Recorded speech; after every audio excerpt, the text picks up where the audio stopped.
Khashoggi, prominent Saudi journalist and Washington Post columnist, has gone missing after visiting his country's consulate in Istanbul. We knew that they would try to sweep the whole thing under the rug. The global response, the US response, UN response is bad boy, we're gonna let you get away with this one. Can you tell me what happened to Mr. Khashoggi? In October of 2018, the world learned of the brutal murder and dismemberment of Washington Post columnist Jamal Khashoggi. Khashoggi had been a government insider in his home country of Saudi Arabia, but his relationship with the ruling family, and particularly Crown Prince Mohammed bin Salman, or MBS, soured as Khashoggi became an influential advocate for free speech and human rights within the kingdom.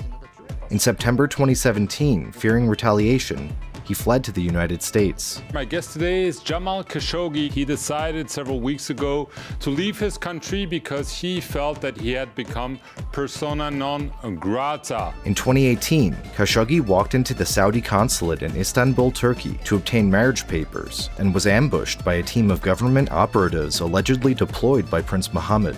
As Khashoggi's fiancée, Hatice Cengiz, waited outside for him to return, the Saudi team went to work. His ability to speak freely, to fight for freedom of speech, freedom of press, some sort of parliamentary democracy in his country was so important to him that he was willing to leave and lose everything in order to do that. And in so doing, he finds himself in the crosshairs of Mohammed bin Salman, and this ultimately leads to his murder. And not just any murder, but a brutal, gruesome murder inside his own country's consulate while his fiancée is waiting outside believing that he's coming out with marriage papers. Brian Fogel is the Oscar-winning filmmaker behind the 2017 Netflix documentary Icarus. 99% of Russian athletes are guilty of doping. Be very careful what was your recording. His new film, The Dissident, out now on VOD, contains shocking audio tapes, transcripts, and video surveillance footage of the Saudi operation that ended with Jamal Khashoggi being strangled to death and his body disposed of in several trash bags. That will send message to everyone else. You can kill everyone. The documentary features damning revelations, such as the Saudi team's efforts to cover up the murder after the fact by dressing a Khashoggi body double in the slain man's clothes and parading him in front of security cameras. You have video of him taking off those clothes and his fake mustache. So a lot of this seems like they should have known, or they knew, that they could not possibly get away with this. So how intentional do you think this was in terms of being a message to the international community? And what does that say about the Saudis that if they were trying to make this intentional, that they could dismember somebody in a foreign consulate and use that as a message to the world? I don't believe that Saudi Arabia believed they were going to get caught. I think the murder was botched. They didn't know that there was a listening device in the consulate. They had actually come to sweep the consulate for bugs 2 days before they murdered Khashoggi and didn't find the bug that was in the media room. Clearly, they were trying to plant the murder on Turkey with the body double. They were not expecting the fiancé to be waiting for him outside with his phones, with his devices. Then, because they would have confiscated those devices, and those devices, also revealed Pegasus on his phone. Using Pegasus, a spyware tool that the Saudis allegedly installed to eavesdrop on Khashoggi's conversations, they discovered that he was communicating with a young dissident living in Canada named Omar Abdulaziz. I know why Jamal was killed. It's because of me. Once you start working with us, you're not just a journalist, you're a dissident. As the film recounts, Prince Mohammed also attempted to go after Abdulaziz. There's a team is going to kill you soon. We see in the film that before killing and murdering Khashoggi, Saudi Arabia sends a rendition team to Omar Abdulaziz in Canada. And he's smart enough to have recorded these conversations in which they basically are going, Omar, come back to Saudi Arabia. We'll make you famous. You'll be a big celebrity. MBS likes you. He likes that you're dissenting against him. He thinks you're great. Really? The Dissident also exposes widespread efforts to cover up or gloss over Khashoggi's killing. You, in the film, see Agnes Callamard go in front of a UN Human Rights Committee, lays out this crime, that the CIA and all the other intelligence agencies in the world have validated. And the United Nations does nothing.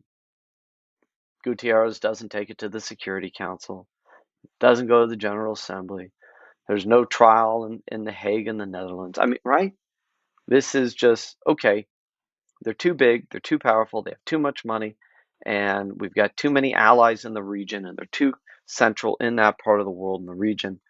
We're just gonna let this one go. The king firmly denies any knowledge of it. It could have been rogue killers. Who knows?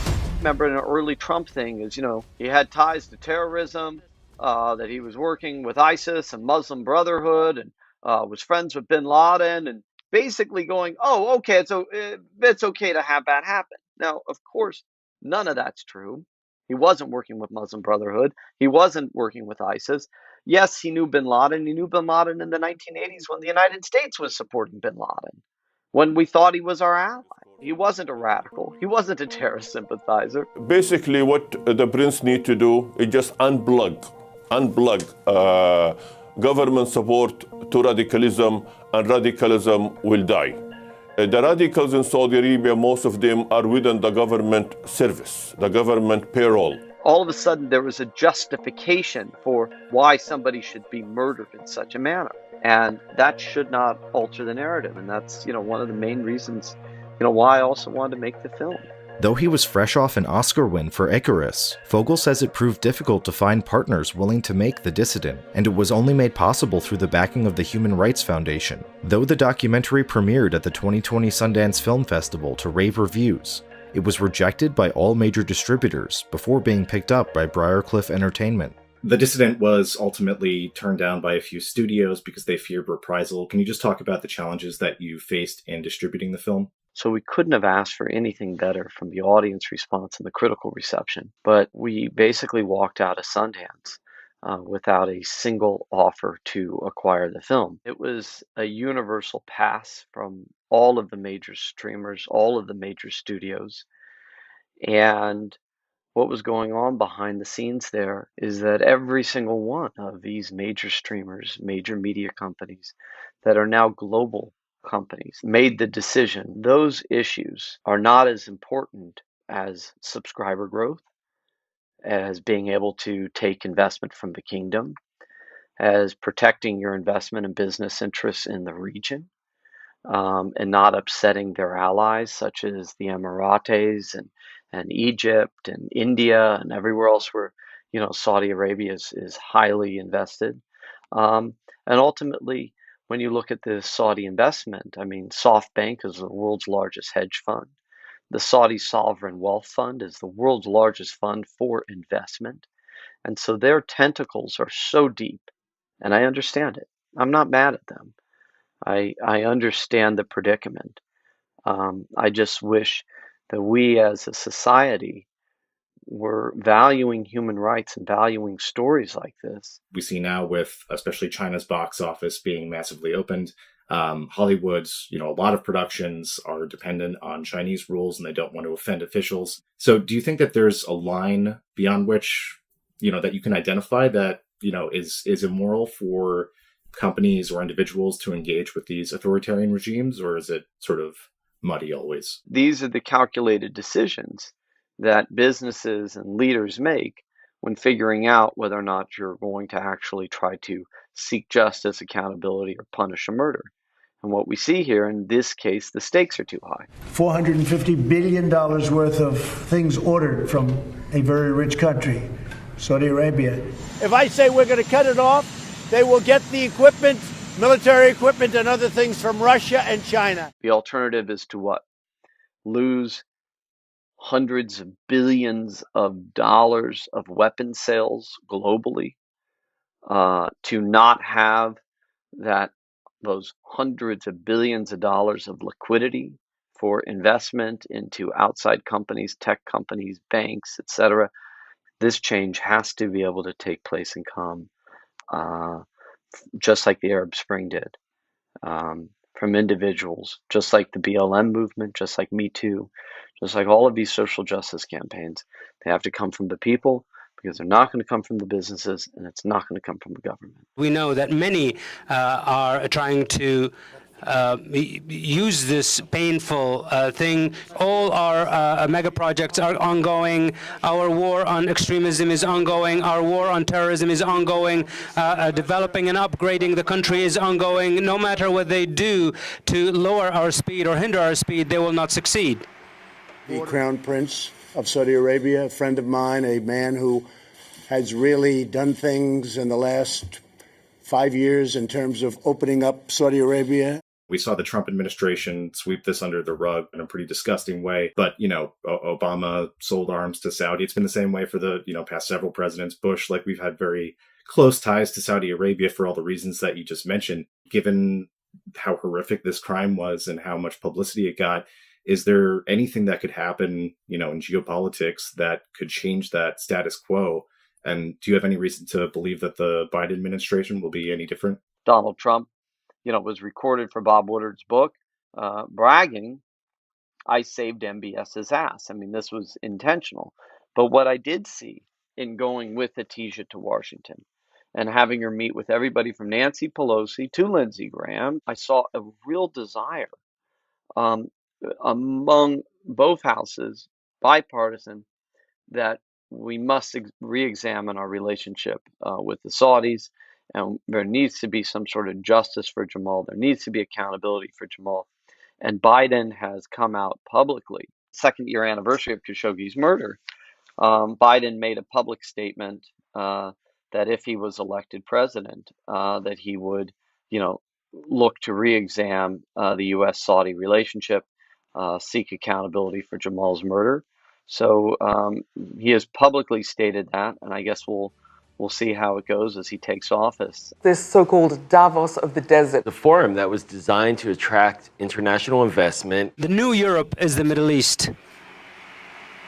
The Public Investment Fund reaching $2 trillion or more by 2030. Outside the political realm, is there any long-term blowback from this that you're seeing in the business community or anything? Because MBS had this big Vision 2030. There was the Davos in the desert where, he was inviting all this foreign investment. A lot of that dried up. We start to see companies back off about Jamal Khashoggi. UN says an MP4 video file sent from a WhatsApp account used by the Crown Prince infected Bezos' phone. He sent a virus to Jeff Bezos' phone, which is how all of those texts were released. So, on net now, has that actually impacted the Saudis long term? And do you think he regrets this, or at least regrets that it got out? The funny thing is, before the Khashoggi murder, they had done such a good job with that PR campaign, with MBS's trip to the United States in March of that year, where he met with literally everybody from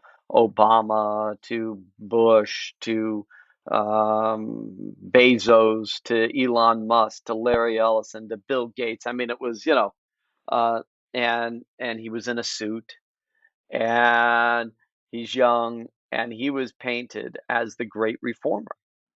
And they bought it. We bought it. Everybody was like, wow, this guy is really got an open mind. He's going to change things. And what we saw in the Khashoggi murder, his arrest of Lujan al-Hatul, the women's activist, the arrests and crackdown of thousands and thousands of people who had any opinion of dissent, the purge at the Ritz-Carlton among other members of his family and anybody who held wealth in that country. We saw basically the contradictory actions of a totalitarian regime, that what was being painted to the outside world and being supported through a massively funded PR campaign was the exact opposite of what was really going on in the kingdom. And that's what put Jamal in MBS's way, because Jamal was out there going, okay, this is great that you want to do all these things and all of this is positive for our country, but you can't do that and also lock up people and behead them and put them on trial and torture their families and et cetera, if they don't agree with you. That's not evolving. That's the Dark Ages.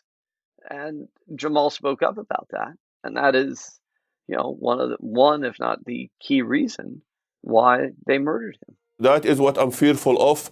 It is becoming a one-man rule. He has a control on everything. He is creating an environment of intimidation and fear. Saudis are being silenced. Things are not being transparent, and that is not a good recipe for reform in Saudi Arabia. Fogel says he's most passionate about seeking justice and accountability for whistleblowers, dissidents, and other victims of totalitarian governments around the world. Were you the mastermind that cheated the Olympics? Yes.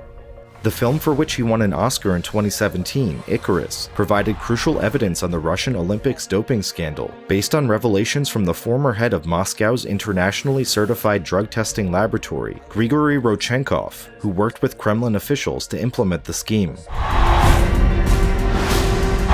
Was Putin aware of the existence of the Russian doping system? Yes. This all can be proved. It's quite mind-blowing. In the case of Icarus, me and my team ended up literally protecting the life of a whistleblower, bringing him to the United States, bringing his story to the New York Times, then following that story, shepherding him into protection. To this day, I've continued to try to protect him. Putin will kill me. Holy shit. 2 people connected with the Russian doping program are already dead. The fallout of Icarus, it was 5 months after the film came out. Russia was banned from the 2018 Olympics, and the IOC, the Olympic Committee, cited Icarus in their reasoned decision. So all these factors, just made me feel as a documentarian, a storyteller, that I wanted to continue on, journeys like that, making stories like that, knowing that the content really had a global importance of human rights, a story of not only a horrific murder, but in Omar Abdulaziz, his family and friends and brothers are jailed without charges, beheadings, 900 beheadings last year, most from young activists. And, the list goes on and on. And you mentioned Omar Abdulaziz. That's one of the other particularly wrenching moments that I found from the film was when he got a call from his brother begging him to stop because the Saudi government was torturing his brothers, or that he said he had 22 of his friends and his brothers have remained in solitary confinement in Jeddah. Icarus also featured, astounding tales of this whistleblower who gave up everything to tell his story. So what insight has that given you into what kind of a person does that, and how is that worth it for him to have everybody that's ever known in his life be tortured and in prison in order to reveal this? I felt deeply connected to Hatice and the loss that this woman was going for, and I wanted to and still want to help her and roll up my sleeves and help her fight for justice for Jamal, because it shouldn't just be her. And I became deeply connected and found, a brother in Omar Abdulaziz and his journey. And I saw his truth was so important that he was willing to do and is willing to do anything for that. And the fact that his brothers would be tortured and sit in a prison for 2 years without charges simply because they know him and simply because he is speaking truth to power. That's why I made the movie. I made the movie to try to make an impact in the world and to fight for justice for Jamal so that his voice wasn't silenced.